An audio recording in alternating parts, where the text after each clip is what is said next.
Hi everyone, my name is Mark Kwok. We're talking about my favorite things. Today we're going a little different. We're talking about vinyl records. I am a sucker for vinyl.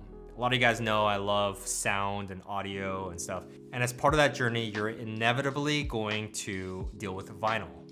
And records are an interesting thing. It's more emotional than it is about fidelity or about practicality. Music is so easily accessible these days. You can just go right to your iPhone, go to Spotify, go to Apple Music, and boom, you got your music on demand immediately. However, music is also highly emotional. It's more than just listening to your favorite pop song. It's really about like giving you a mood and a type of just zone.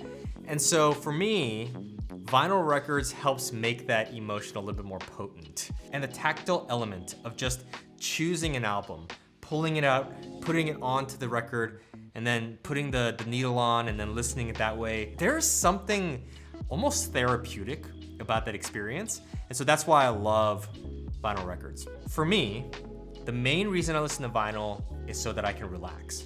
If after a long day, I want to just sit back, maybe have a cocktail, read an article, read a book, just stare at the wall, and then put on a vinyl record so that I can just melt into relaxation. So most of the albums that I own are not like your high energy, super like rock.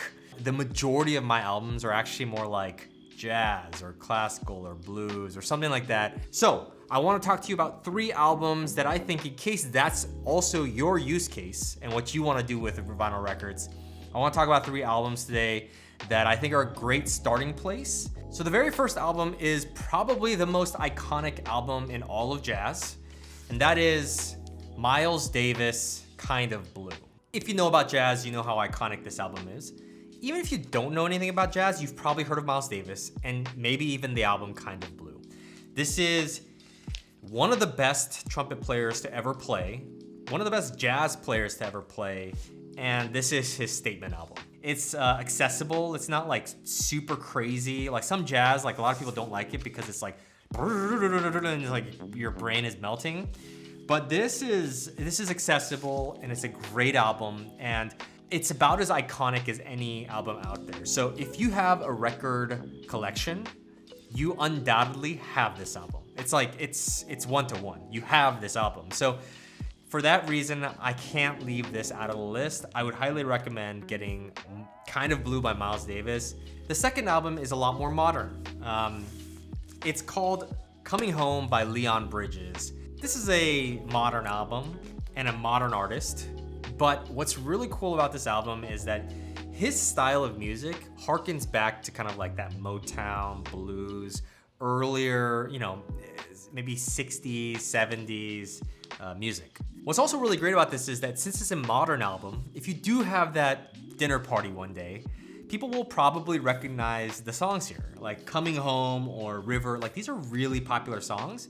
Yet again, they provide kind of like an old school, throwback type of vibe. And I love that, and it's super relaxing. It's super nice to kind of listen to in the background. And lastly, this seems really redundant, but my third favorite in this whole section is by John Coltrane. The album's called Blue Train. Now, I know we're talking 2 jazz albums that have the word blue in them. It is a little different, okay? First of all, John Coltrane is a saxophone player, whereas Miles Davis is a trumpet player.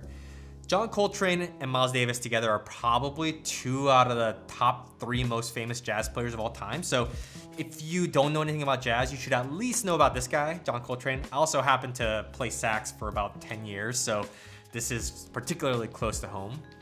This is also one of his most famous albums as well, so you're also getting an iconic album out of this. So highly recommend Blue Train, John Coltrane. These are 3 albums I think that, you can't go wrong. Like, these 2 albums are some of the most iconic albums of all time. So if you have them in your collection, and let's say you don't like the music, and one day you want to sell these, like, you can sell them basically for what you got them for sometimes. Highly recommend going into vinyl. Start it one at a time. Like, you don't have to get a full-blown collection immediately. You also don't need the greatest turntable in the world and all this equipment. Just get a decent turntable, maybe even find one used, and then get a couple albums to start, like the 3 I just mentioned here, and then see where it takes you. Maybe you end up not being like me and then you want to rock out hard with vinyl. More power to you. There's plenty of albums that are for that as well. Give it a shot. I am a huge fan of vinyl and I don't plan on getting rid of this collection anytime soon. I highly recommend it, especially if you love music. So vinyl records, Leon Bridges Coming Home, Blue Train by John Coltrane, and Kind of Blue by Miles Davis. 3 that I would recommend for anyone to have within their collection. Thanks so much for watching. I'm Mark Kwok. I will see you guys on the next one.